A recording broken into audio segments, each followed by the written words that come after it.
The first thing I heard was bass rattling through the night air, music so loud it shook the glass panes of my cabin. My cabin. The home I had fought for, saved for, dreamed of. I parked at the edge of the dirt driveway, confused because I hadn't told a soul I was coming. Every window glowed.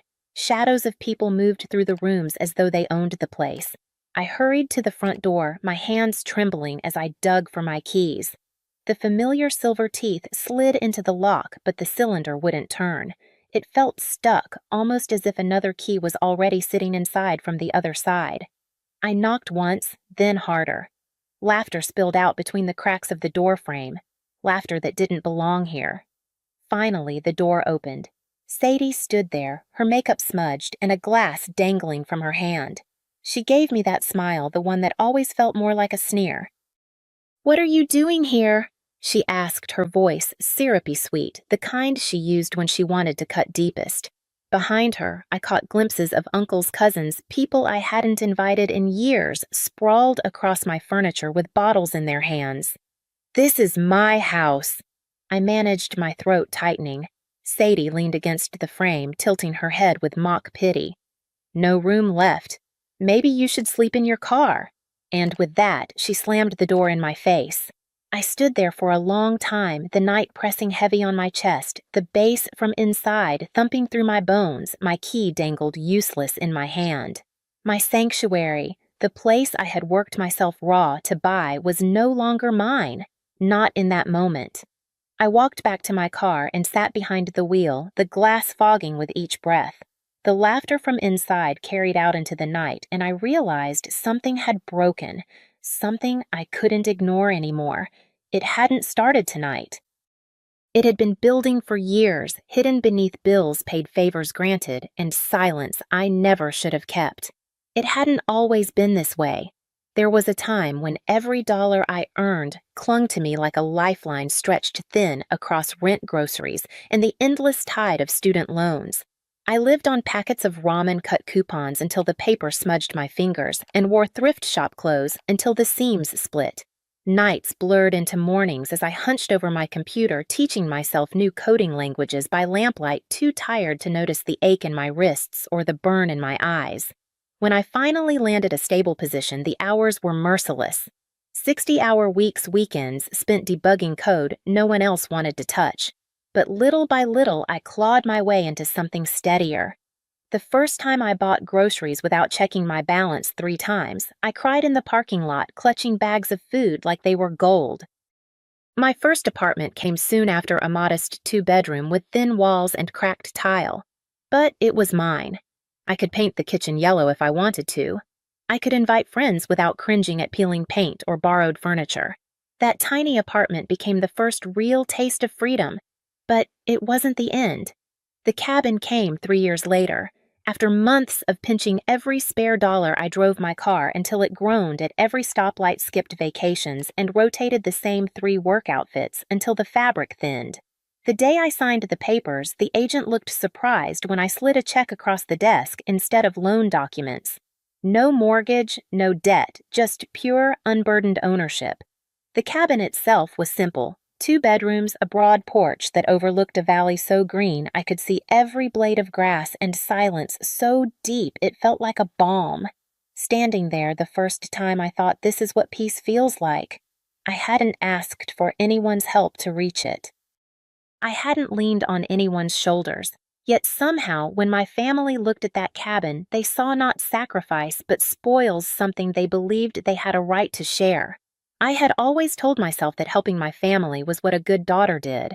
At first, it was small $50 slipped into my mother's hand when the electric bill ran late, $100 to Owen when his paycheck didn't stretch far enough. But small gestures grew into obligations, and before I realized it, nearly every month bled the same way. $800 went to Owen for rent on his studio apartment. He never managed to hold a job long, but he always managed to hold out his hand. $1,100 went to Sophie so she could keep her 1-bedroom in the city. She said she needed the space to study for her certification exams, though years later the same books still sat untouched. $400 went to me for groceries and utilities. I didn't even call it help anymore. It was just a line in my budget as fixed as my own expenses. $2,300 disappeared every month into their lives. I told myself it was family loyalty. I told myself it was duty. And yet each time I gave the gratitude faded faster. Soon it wasn't gratitude at all. When I showed up to dinner with a new bag, a $45 purchase from a clearance rack, Sadie eyed it like it was made of gold. "Must be nice," she muttered loud enough for everyone to hear. "Some of us are worrying about bills." Owen wasn't any better. He once spotted a pair of shoes on my feet and whined about eating rice and beans, conveniently forgetting I had just covered his rent after he spent his last paycheck on concert tickets. Even my parents played their part. Greg said little, but his silence felt like agreement. Maria soothed the tension with her soft, cutting phrases. "They just wish they had your opportunities, Aria." Opportunities, as if luck, not years of sacrifice, had built my life.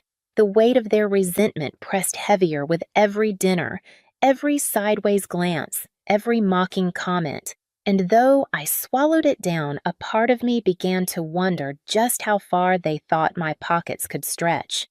The first time I invited them to see the cabin, I was almost proud enough to forget how sour their words had been when I first told them about it.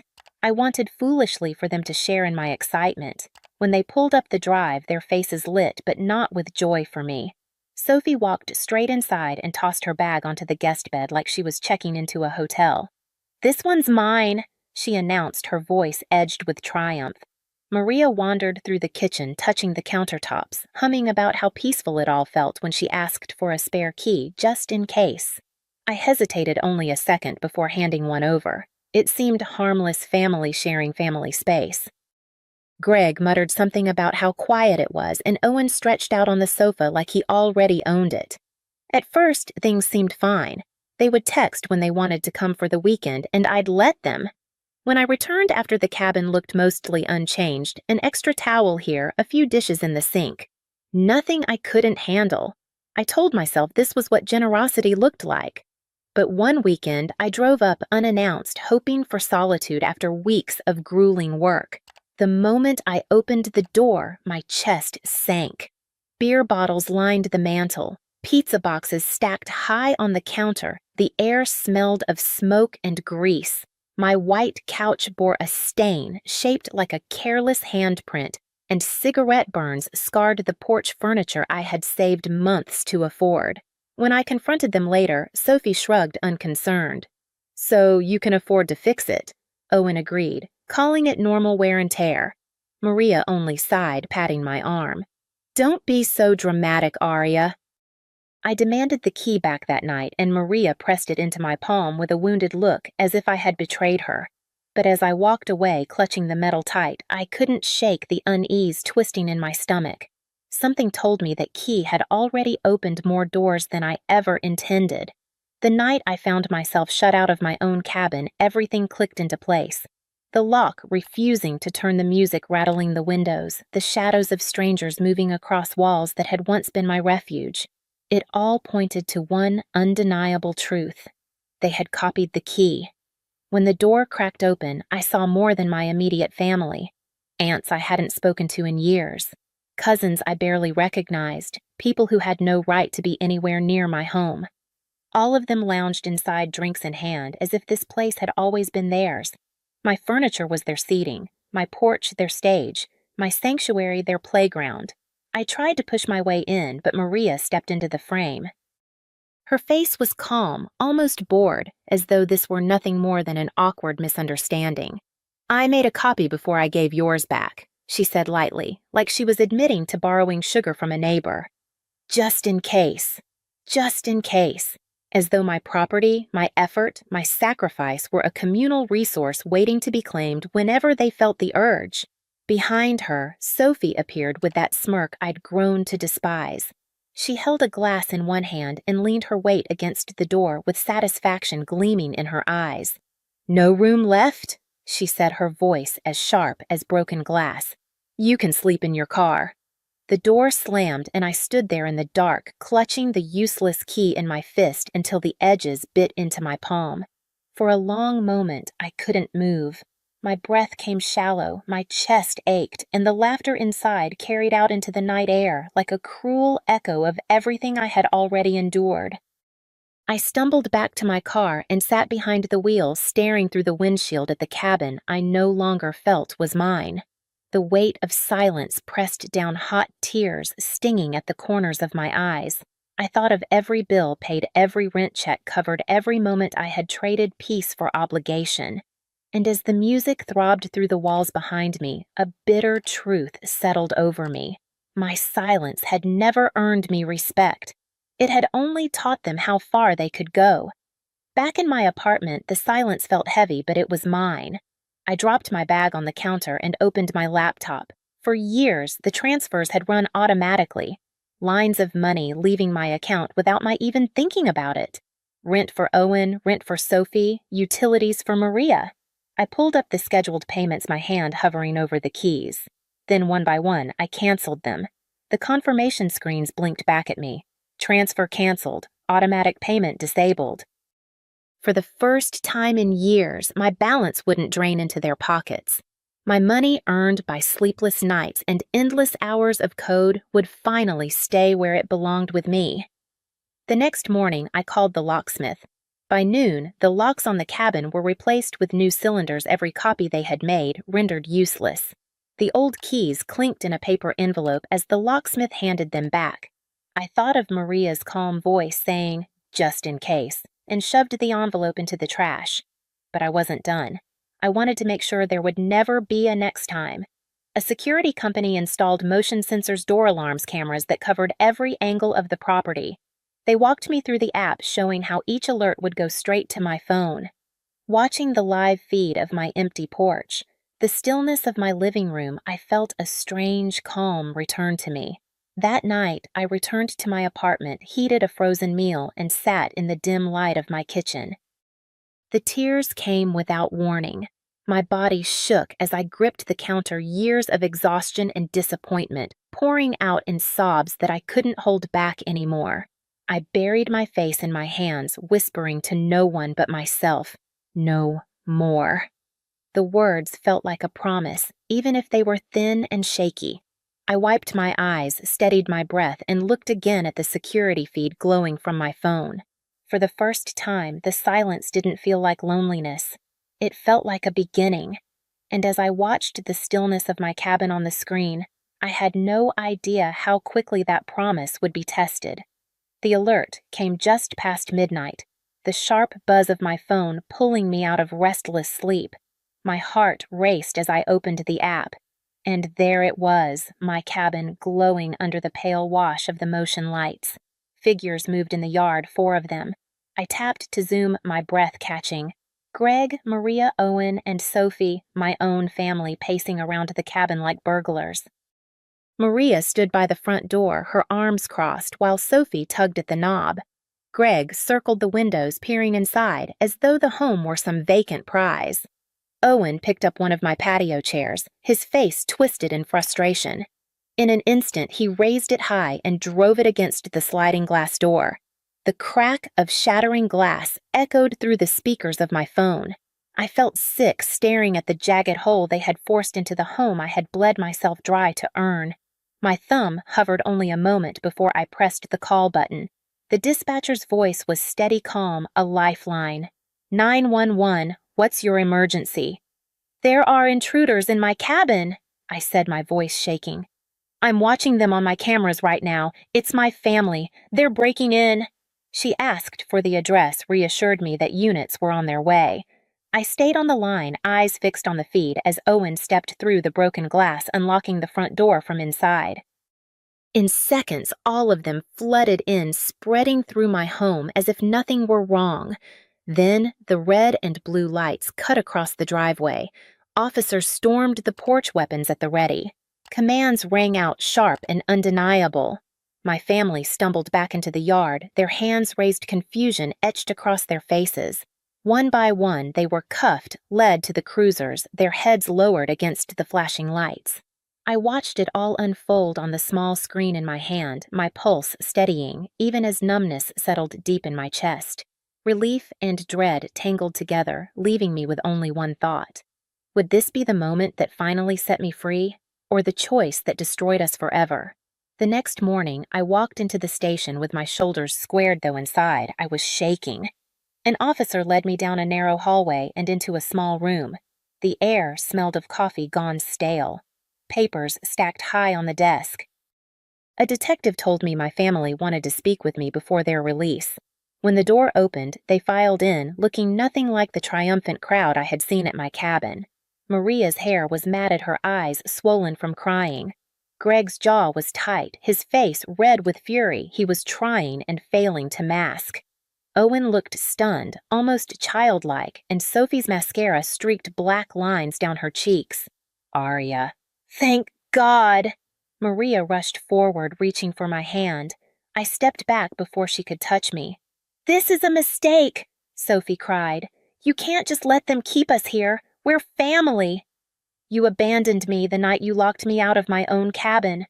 I said, my voice steady, sharper than I'd ever heard it. You made your choice long before I made mine. Owen leaned across the table, desperation in his eyes. Just post bail. We'll talk at home. We can fix this. I'm not paying a cent, I answered. And you should know the money's gone.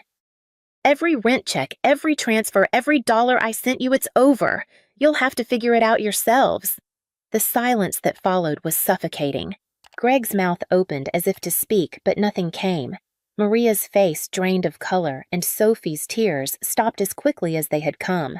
The realization hit them all at once. The bank they had drained for years was finally closed. I stood pushing the chair back gently, my decision final. Their eyes followed me as I turned to the door, their voices caught somewhere between anger and disbelief. I didn't look back as I stepped into the hallway, but I could feel the weight of their silence pressing against my shoulders, heavier than any chains. News traveled fast, even without me speaking a word. Within weeks, Owen and Sophie were both evicted, their names plastered on late notices taped to apartment doors with no rent payments arriving from me. They had nowhere else to go but back to Maria and Greg's cramped house. Suddenly, the ones who had mocked my independence were forced to share a childhood bedroom again. Maria, who once carried herself with an air of practiced authority, started working part-time at a grocery store. Greg, already worn from years of maintenance shifts, picked up overtime wherever he could. They had lived for so long with the cushion of my money that reality came down on them like a weight they couldn't push off. Through cousins and neighbors, I heard the stories how they told anyone who would listen that I was cruel, that I had turned my back on family. At barbecues and in grocery aisles, the gossip painted me as selfish, cold, ungrateful for the people who raised me. In their version, I was the villain who chose money over blood. My phone lit up constantly with their numbers, then with numbers of relatives I barely knew. I blocked them all. The silence afterward felt startling, like a door shutting on years of noise I hadn't realized was suffocating me. For the first time, my paycheck stayed in my account. I paid my bills and still had money left, real money that was mine alone. I walked through stores without calculating what I could spare for someone else. I sat on my couch at night, breathing air that belonged only to me. And yet, in that silence, I wondered, was my freedom worth being branded the villain in their story? I returned to the cabin after weeks of keeping away, unsure if the silence would comfort me or remind me of what I'd lost. When I stepped inside, the locks clicked solidly behind me, the security system blinking steady at the door. For the first time, the cabin felt entirely mine again, untouched, unspoiled, safe. The morning sun stretched across the porch, spilling gold over the valley. I carried my coffee outside and sat in the quiet, the kind of quiet that wasn't absence but presence. Every rustle of leaves, every breath of wind through the trees reminding me that peace could exist without compromise. I thought about loyalty the way it had been twisted into something ugly. They called it family love, but what kind of love demanded sacrifice without respect? What kind of love locked me out of my own home and told me to sleep in my car? I had given them years of myself.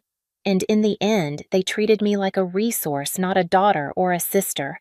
I breathed deeply, letting the stillness of the valley settle into me. For the first time in years, I felt the weight lift, not because I had punished them, but because I had finally chosen myself. I whispered the words into the morning air, firm and unshaken. My cabin, my life, my rules. In the end, what lasts longer, the cabin we build, or the dignity we refuse to sell, outline. Full story. Outline. They copied my keys, then slammed the door in my face. Arya learned a profound lesson about the true cost of loyalty and the importance of self-respect. For years, she sacrificed her financial stability and emotional well-being to support her family, believing it was her duty as a daughter and sister. However, their entitlement culminating in copying her cabin keys and locking her out revealed that her generosity was not reciprocated with gratitude, but exploited as a resource. This betrayal forced Arya to confront the painful truth that love and loyalty should not demand the erasure of her own boundaries. By canceling the automatic payments, changing the locks, and installing security, she reclaimed her autonomy, choosing to prioritize her hard-earned peace over familial expectations. The silence that followed, though heavy with the weight of their judgment, felt liberating as it marked the end of years of enabling their dependency. Arya realized that true loyalty begins with herself, her sacrifices, her dreams, and her right to a life unburdened by others' demands. In the end, she understood that dignity, not the physical cabin, was her greatest asset, and preserving it meant setting firm boundaries, even if it meant being branded the villain in their story. The text arrived at 6:47 a.m. on November 15th while I was reviewing my escape timeline for the 100th time. Emergency family meeting tonight. Thanksgiving planning. You're in charge again. Mom's message was followed by 17 more from various relatives, each adding their demands to my already impossible list. I stared at my phone from the coffee shop where I'd been meeting with Sarah, my therapist, every Tuesday for 6 months. She'd been helping me understand that what my family called tradition, most people would recognize as exploitation. 47 people again? Sarah asked, reading the panic in my eyes. 47 people. 3 turkeys. 8 sides. 2 dessert tables. Complete setup and cleanup. All unpaid, of course. I laughed, but it came out hollow. Mom says I'm gifted at hosting. Sarah leaned forward. Emma, what did we discuss about the word gifted in your family? That it's code for free labor, I recited. And that being competent doesn't make me responsible for everyone else's comfort. The family meeting that evening was held at Mom's house, same as always. 23 relatives gathered to delegate my upcoming 4-day marathon of cooking, cleaning, and serving. I sat quietly in the corner taking detailed notes in my phone, but not the kind they expected.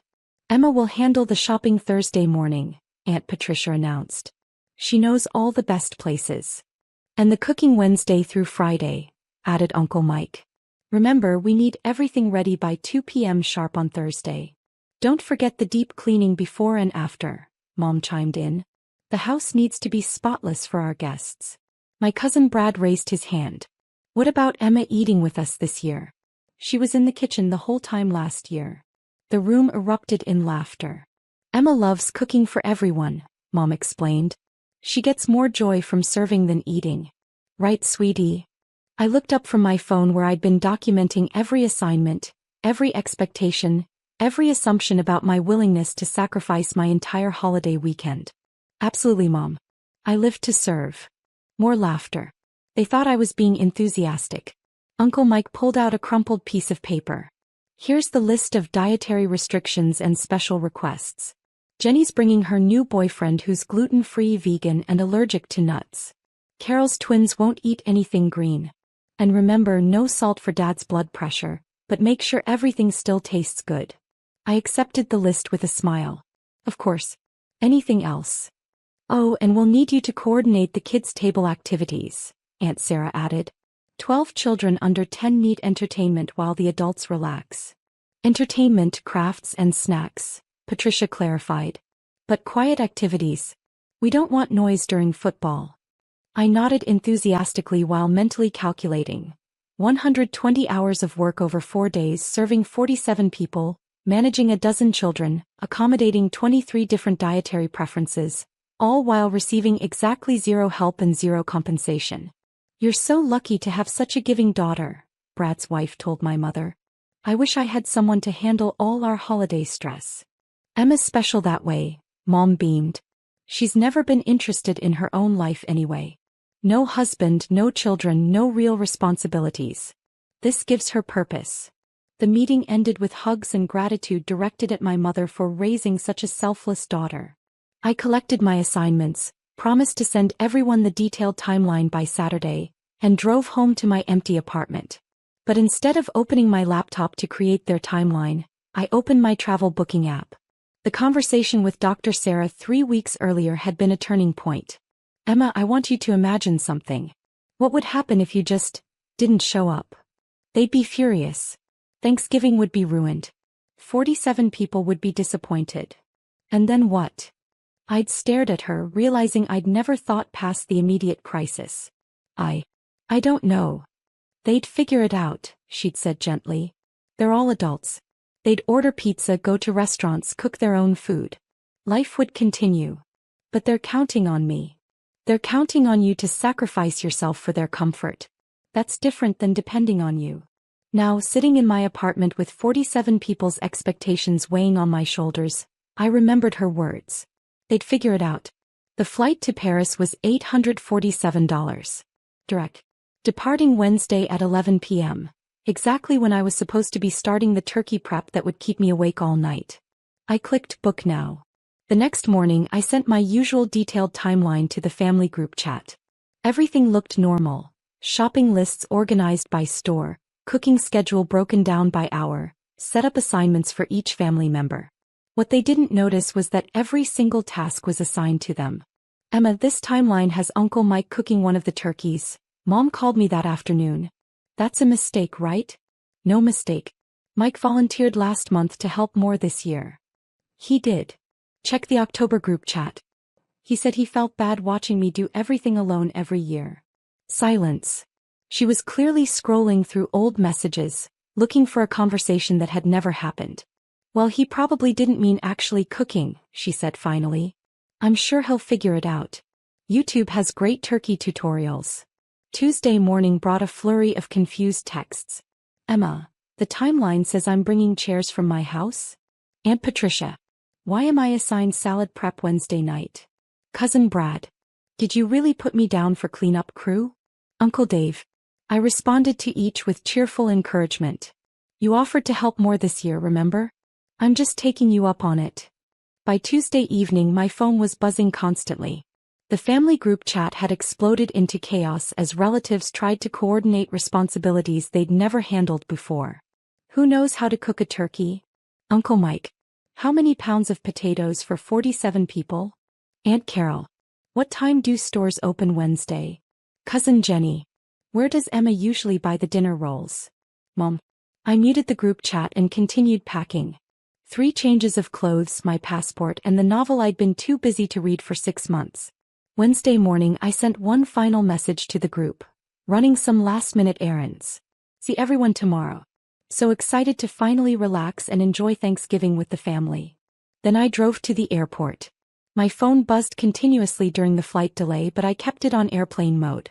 As we pushed back from the gate at 11:23 p.m., I wondered what was happening in Mom's kitchen. Were they panicking yet? Had someone figured out that 3 turkeys needed to be started hours ago? I ordered a glass of wine and opened my book. The flight attendant dimmed the cabin lights as we reached cruising altitude. Below us, America disappeared into darkness. Somewhere down there, 47 of my relatives were probably discovering what Thanksgiving planning actually required.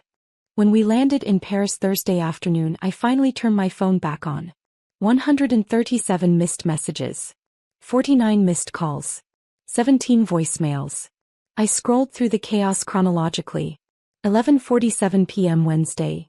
Emma, where are you? The turkeys need to go in the oven. Mom. 12:23 a.m. Thursday. Emma, call me now. Nothing is prepared. Mom. 1:15 a.m. The turkeys are frozen solid. How long do they take to thaw? Uncle Mike. 2:46 a.m. Emma, this isn't funny anymore. People are arriving in 12 hours. Aunt Patricia. 6:30 a.m. Where the hell are you? Dad. 8:15 a.m. Emma's car isn't at her apartment. Something's wrong. Brad. 9:42 a.m. Should we call the police? Mom. 10:30 a.m. Boston Market is closed. Grocery stores are closed. Everything's closed. Uncle Dave. 11:18 a.m. 47 people are coming in 3 hours and we have raw turkeys. Aunt Carol. 12:45 p.m. First guest just arrived. We're serving them crackers in panic. Jenny. 1:30 p.m. Emma, if you're reading this, we're sorry. Please come back. We'll order pizza. Mom. 2:15 p.m. Pizza places are closed too. It's Thanksgiving. We have 47 people and 3 bags of frozen vegetables. Patricia. I sat in the Charles de Gaulle airport, reading about my family's first lesson in event planning. The voicemails were even better. Mom crying. Dad shouting. Uncle Mike admitting he'd never cooked anything more complicated than toast. Aunt Patricia demanding to know how I always made it look so easy. The final message had arrived 20 minutes ago.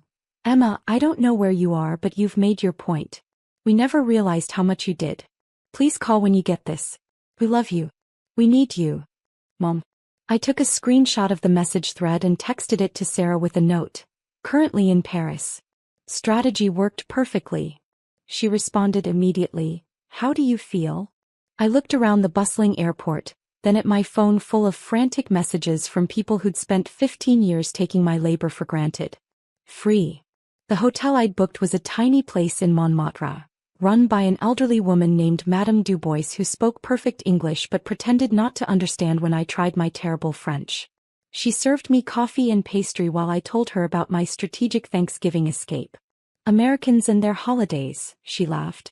So much stress about one meal. In France, if someone doesn't want to cook, we say, bon, we'll eat bread and cheese.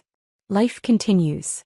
My family acts like Thanksgiving will end Western civilization if I'm not there to manage everything. And did it? End civilization? I checked my phone. The group chat had finally gone quiet around 4 p.m. with Uncle Mike's message. Ordered Chinese food for everyone. Actually pretty good. Emma, wherever you are, we owe you an apology. Apparently they survived on Chinese takeout, I told Madame Dubois. Magnifique. Problem solved. You are free to enjoy Paris. That evening I walked along the Seine with a glass of wine and my book. My phone buzzed occasionally with new messages, but they'd shifted from panic to reflection. Family members were starting to understand what they'd put me through for 15 years. I never realized you spent 3 days straight cooking for us, Aunt Patricia. How did you manage 12 kids plus all the food every year? Jenny. We should have been helping you, not just showing up to eat. Brad. I'm embarrassed about how we treated you. You deserved better. Mom. Friday morning I called Sarah from a cafe near the Louvre. How was your first day of freedom? She asked. Incredible. And terrifying. I keep waiting for someone to need something from me. That feeling will fade. You've trained yourself to be constantly available to everyone else. Learning to prioritize your own needs takes practice. The family's having a group conversation about next year. They want to rotate hosting duties and create actual committees for food, setup, and cleanup. How does that make you feel? I watched Parisians walking past the cafe, living their lives without managing anyone else's comfort. Proud of them for learning. And angry that it took abandoning them for them to respect my time. Both feelings are valid. They want me to call them. To talk things through, and plan a better system for Christmas. What do you want? I'd been asking myself that question all morning. For 32 years my wants had been irrelevant. Family needs came first. Now suddenly I had permission to consider my own preferences. I want to finish my vacation. I want to come home to boundaries that stick. And I want them to prove they can manage a holiday without me before I agree to participate again. Those sound like healthy goals. I'm scared they'll go back to the old patterns once I'm home. They might try. That's why you need to be prepared to leave again if necessary. Saturday afternoon I video called my family from my hotel room. All 23 relatives had gathered at Mom's house for what they called a family accountability meeting. Emma, we're sorry, Mom began. We took advantage of your kindness for years without realizing it. We want to do better, Uncle Mike added. We've created committees for Christmas. Food, decorations, cleanup, kids' activities. Everyone has assignments. And we're hiring a cleaning service, Aunt Patricia announced. No one person should handle all that work. Brad held up a notebook. We've documented everything you usually do. It's 3 pages long. We never understood the scope. I listened to their apologies and promises from my hotel room overlooking the Eiffel Tower. They seemed sincere, but I'd heard promises before. I appreciate your reflection, I told them. But I need to see sustainable change before I commit to future holidays. What does that mean? Dad asked. It means I'm enjoying Paris. I'm extending my trip through New Year's. Plan Christmas without me. If you can successfully manage a holiday using your new committee system, I'll consider participating next year. The screen filled with disappointed faces, but I noticed something different. Instead of anger or demands, I saw acceptance. Maybe even respect. We understand, Mom said quietly. We have work to do to earn your trust back. After the call, I walked to a nearby brasserie for dinner. The waiter seated me at a small table with a view of the street, and I ordered wine and steak frites without consulting anyone else's dietary restrictions. My phone buzzed with a text from Sarah. How did the family call go? Better than expected. They're planning Christmas without me. How does that feel? I thought about it while watching Parisians enjoy their Saturday evening. Like freedom. And like the beginning of something healthier. The next 3 weeks in Paris passed quickly. I took cooking classes, visited museums, and read 5 novels. Most importantly, I practiced saying no to small requests from strangers, declining to help lost tourists, refusing to give directions I wasn't sure about, letting other people solve their own problems. Every few days, the family group chat updated me on their Christmas planning progress. The committees were actually working. Uncle Mike had successfully cooked a practice turkey. Aunt Patricia had researched party rental companies. Jenny had organized activities for the kids. We might actually pull this off, Mom texted on December 20th. Still wish you were here, but we're proud of what we're learning. I extended my stay through January 15th.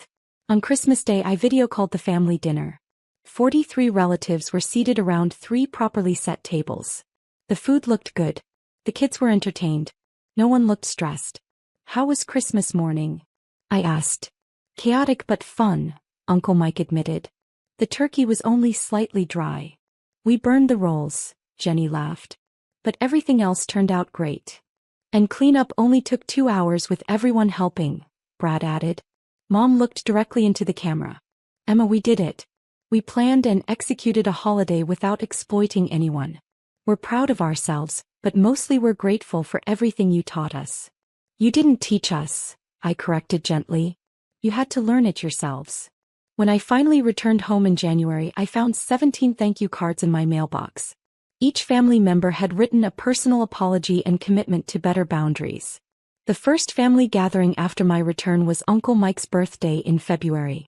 I arrived to find assigned tasks posted on the refrigerator, professional cleaning already completed, and relatives working together in the kitchen. Emma. Aunt Patricia hugged me. You're just in time for cake. We've got everything handled. I sat at the table as a guest for the first time in 15 years. Someone else served dinner. Someone else coordinated the kids' activities. Someone else managed cleanup. How does it feel? Mom asked, sitting beside me. Strange. Good strange. We've been talking about doing a group trip to Paris next fall, she continued. To thank you for teaching us about boundaries. Would you help us plan it? I smiled and shook my head. I'd love to join you, but you'll need to plan it yourselves. She laughed. Fair enough. We're still learning. As I drove home that evening, I realized something had fundamentally changed. My family had learned to function without my constant management. More importantly, I'd learned that my worth wasn't tied to my usefulness.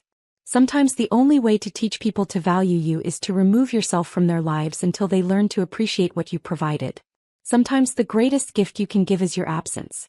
The smoke alarm that went off during my escape had been the sound of their old expectations burning. What emerged from those ashes was something better. A family that could take care of itself and a daughter who finally understood that her needs mattered too. My phone buzzed with a message from Sarah. How was the birthday party? Perfect. I was a guest instead of staff. How does that feel? I pulled into my driveway and looked up at my own apartment. My sanctuary, my space, my life that I'd finally learned to protect. Like coming home to myself. The notification alert on my phone buzzed at 2:17 p.m. on a Thursday afternoon. Credit monitoring app. New inquiry on your credit report, First National Bank. Loan application $200,000. I stared at the screen while sitting in my parked car outside the grocery store. I hadn't applied for any loans. I immediately opened my banking app and checked my credit report. There it was, a hard inquiry from First National Bank for a commercial real estate loan. The application had been submitted yesterday, using my social security number, employment information, and what appeared to be my electronic signature. But I knew exactly who had access to my personal information.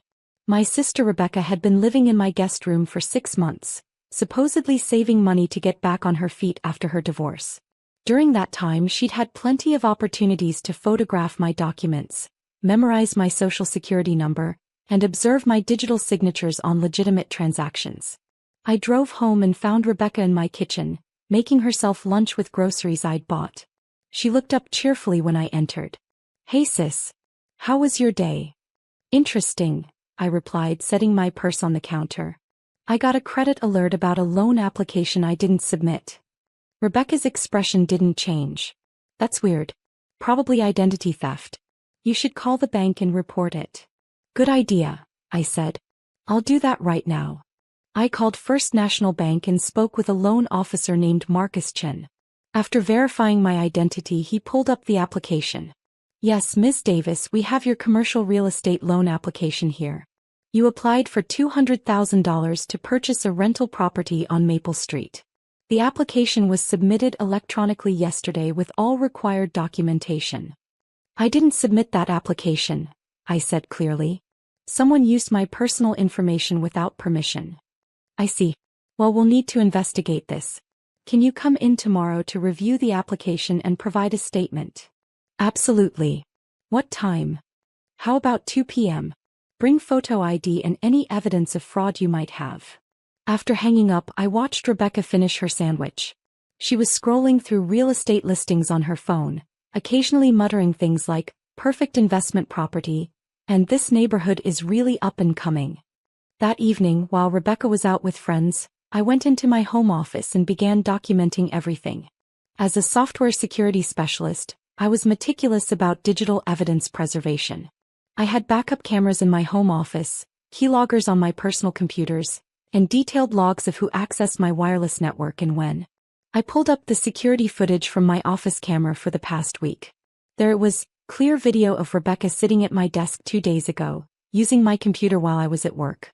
She'd spent over 3 hours accessing my email, photographing documents from my filing cabinet, and practicing forging my signature on scratch paper. The keylogger data showed she'd accessed my password manager, copied my bank account information, and downloaded copies of my tax returns and pay stubs. She'd also Googled how to forge electronic signatures and commercial real estate loans for rental properties. My network logs showed her personal laptop had connected to my home Wi-Fi and uploaded large files to a cloud storage account. She'd been systematically collecting my personal information for days. But the most damning evidence was a recording from my digital assistant. Rebecca had made several phone calls from my kitchen, not realizing that my smart home system logs and stores audio when triggered by certain keywords like loan application and signature. In one recorded conversation with someone named Marcus, Rebecca said, "I need this loan and your credit is better. You'll never find out anyway. I'll just submit the application using your information, get the money, buy the property, and pay you back from the rental income." In another call, she told someone, "My sister is so trusting and disorganized. She never checks her credit reports or bank statements carefully. I can probably get away with this for months before she notices anything." The next day, I arrived at First National Bank with a thick folder of printed evidence. Marcus Chin reviewed the loan application with me, and it was immediately clear that Rebecca had done her homework. She'd used my correct employer information, salary details, and even forged a convincing electronic version of my signature. "This is sophisticated fraud," Marcus said, examining the documents. "Whoever did this had extensive access to your personal information." "I know exactly who did it," I replied. "My sister Rebecca has been living in my house for 6 months. I have video evidence of her accessing my computer and forging my signature." Marcus's eyes widened. "You have video evidence?" I showed him the security camera footage on my phone. The video clearly showed Rebecca sitting at my desk, practicing my signature and accessing my personal files. We need to involve law enforcement immediately, Marcus said. This is federal fraud involving a $200,000 loan application. I'm calling the FBI Financial Crimes Division. Within 2 hours, FBI Special Agent Sarah Martinez arrived at the bank. She reviewed my evidence folder with professional interest. Ms. Davis, this is some of the most comprehensive fraud documentation I've seen. You have video evidence, digital forensics, network logs, and audio recordings. This case is ironclad. My sister doesn't know I keep detailed digital records of everything in my house, I explained. She assumed I would never find out or wouldn't have proof if I did. Agent Martinez studied the timeline I'd created. According to your evidence, she's been planning this fraud for over 2 weeks. The premeditation and sophistication suggest this could be charged as a federal felony. What happens next? I asked. We'll execute a search warrant on your sister's possessions and interview her about the fraud. Based on this evidence, I expect we'll file charges for bank fraud, identity theft, and computer crimes. The potential sentence is 5 to 10 years in federal prison. That evening, I went home to find Rebecca excitedly showing me real estate listings on her laptop. Sarah, look at this property. It's perfect for a rental investment. 3 bedrooms, good neighborhood, priced under market value. I'm thinking about making an offer. That sounds expensive, I said casually. How are you planning to finance it? Oh, I've got some money saved up, she said vaguely. Plus, I might be able to get a loan based on my income potential. Income potential? Well, once I get back on my feet financially, my earning capacity should qualify me for pretty much any loan I need. I nodded sympathetically. That makes sense. Banking relationships are really important. Rebecca beamed with confidence. Exactly. I've actually already started the process with First National Bank. They're very impressed with my financial profile. The next morning I was at work when my phone rang. It was Rebecca calling from home. Sarah, there are FBI agents at your house. Her voice was panicked. They have a search warrant and they're asking about loan applications and bank fraud. What's going on? I have no idea, I said calmly. You should cooperate with them completely. They're taking my laptop and my phone. They said something about document fraud and identity theft. This is crazy. Just tell them the truth, Rebecca. If you haven't done anything wrong, you have nothing to worry about. 2 hours later, Agent Martinez called me. We've arrested your sister on federal charges of bank fraud, identity theft, and computer crimes. She initially denied everything, but when we showed her the video evidence, she admitted to the fraud. How did she react? Shock, then anger. She kept saying it was just a loan and that she planned to pay it back, so it wasn't really theft. She didn't seem to understand that loan fraud is a federal crime regardless of intent to repay. What happens now? She'll be arraigned tomorrow morning. With the evidence you provided, the prosecutor expects to get a conviction. Your sister is looking at significant prison time. That evening, I received dozens of phone calls from family members who'd heard about Rebecca's arrest. The reactions were mixed. My mother called crying, "How could you have your own sister arrested? Family should stick together during difficult times." Mom, Rebecca committed federal crimes using my identity. She could have destroyed my credit and left me liable for $200,000 in fraudulent debt. But she's going through a divorce.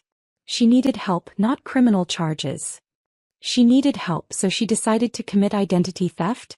How does that make sense? My brother Michael had a different perspective. I can't believe Rebecca was stupid enough to try this with you. Doesn't she know you document everything? Apparently not, I said.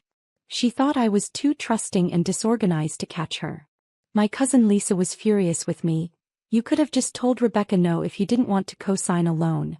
There was no reason to destroy her life with criminal charges. Lisa, I didn't co-sign anything. Rebecca forged my signature and stole my identity to commit bank fraud. This wasn't about me refusing to help her. This was about her committing federal crimes. You're being dramatic. It's just paperwork.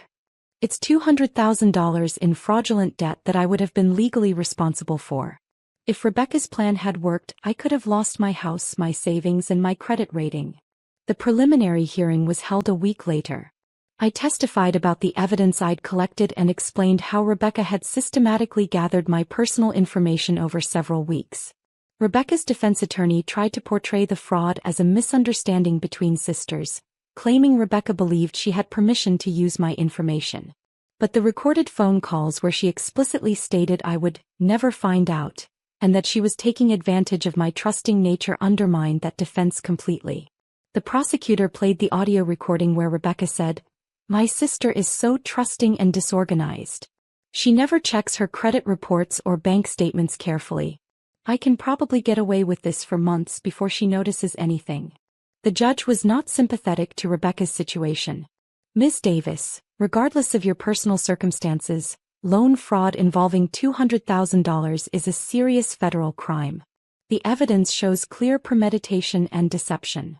Rebecca was bound over for trial on charges of bank fraud, identity theft, wire fraud, and computer crimes. Bail was set at $75,000, which she couldn't afford. While Rebecca sat in federal detention awaiting trial, I received a visit from her divorce attorney, David Walsh. "Ms. Davis, I represent your sister in her divorce proceedings. I wanted to discuss the impact of these criminal charges on her case." "What kind of impact?" "Well, her ex-husband is now seeking full custody of their children, citing the federal fraud charges as evidence that Rebecca is unfit as a parent. He's also demanding that she be required to undergo psychological evaluation before any custody agreement." "I see. Rebecca asked me to speak with you about possibly dropping the charges.